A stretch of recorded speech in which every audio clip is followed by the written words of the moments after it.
নমস্কার বন্ধুরা, আজকে এই ভিডিওর মাধ্যমে আপনারা জানতে চলেছেন সিভিক ভলেন্টিয়ারদের জন্য বাধ্যতামূলক পরীক্ষা।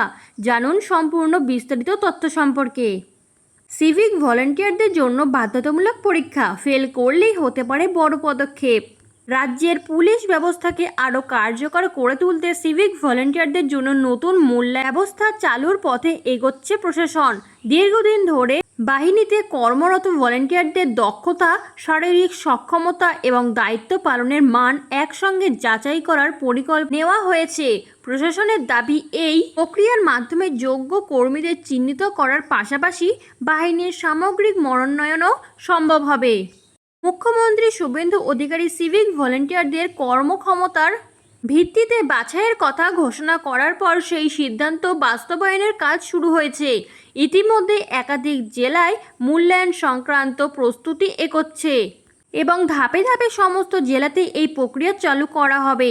নতুন মূল্যায়ন পদ্ধতিতে শুধু শারীরিক সক্ষমতা দেখা হবে না, আইন সম্পর্কে মৌখিক ধারণা, কম্পিউটার পরিচালনার দক্ষতা, সাধারণ মানুষের সঙ্গে ব্যবহার এবং দায়িত্ব পালনের উপযুক্ততাও পরীক্ষা করা হবে।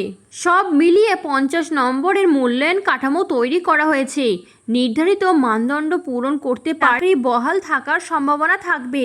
পুলিশের একটি অংশের দাবি, অতীতের রাজনৈতিক সুপারিশের ভিত্তিতে বহু সিভিক ভলেন্টিয়ার নিয়োগ হয়েছিল। সেই সময় নিয়োগের আগে প্রার্থীদের শিক্ষাগত যোগ্যতা ও শারীরিক সক্ষমতা যথাযথ যাচাই হয়নি বলেও অভিযোগ রয়েছে।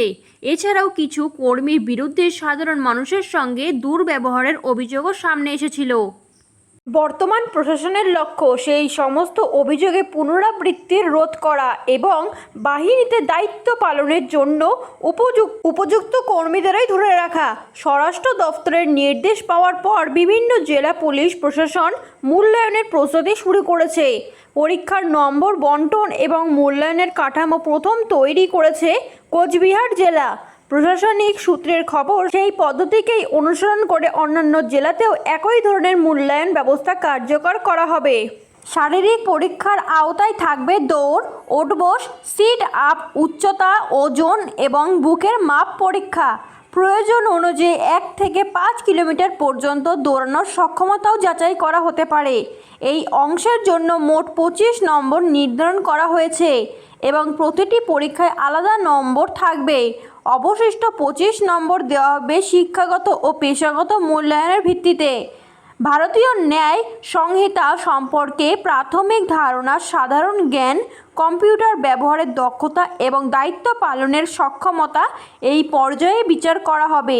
2 বিভাগে প্রাপ্ত নম্বর একত্র করে চূড়ান্ত কাট অফ নির্ধারণ করা হবে এবং সেই অনুযায়ী মেধা তালিকা প্রস্তুত হবে। যাদের ক্ষেত্রে শারীরিক সক্ষমতা বা পেশাগত যোগ্যতার ঘাটতি ধরা পড়বে তাদের বিষয়ে পরবর্তী প্রশাসনিক সিদ্ধান্ত নেওয়া হবে। এই মূল্যায়ন প্রক্রিয়ার মাধ্যমে সিভিক ভলেন্টিয়ার বাহিনীতে দক্ষতা, স্বচ্ছতা এবং জবাবদিহিতা আরও বাড়বে বলেই মনে করছে প্রশাসন। ভবিষ্যতে আরও প্রশিক্ষিত ও দায়িত্বশীল বাহিনী গড়ে তোলার ক্ষেত্রে এই উদ্যোগ গুরুত্বপূর্ণ ভূমিকা নেবে বলেও সংশ্লিষ্ট মহলের ধারণা। এরকমই নতুন সরকারের নতুন এবং গুরুত্বপূর্ণ তথ্য সবার আগে পেতে চ্যানেলটি সাবস্ক্রাইব করে বেল বাটনটি প্রেস করে চ্যানেলটির সাথে যুক্ত থাকুন।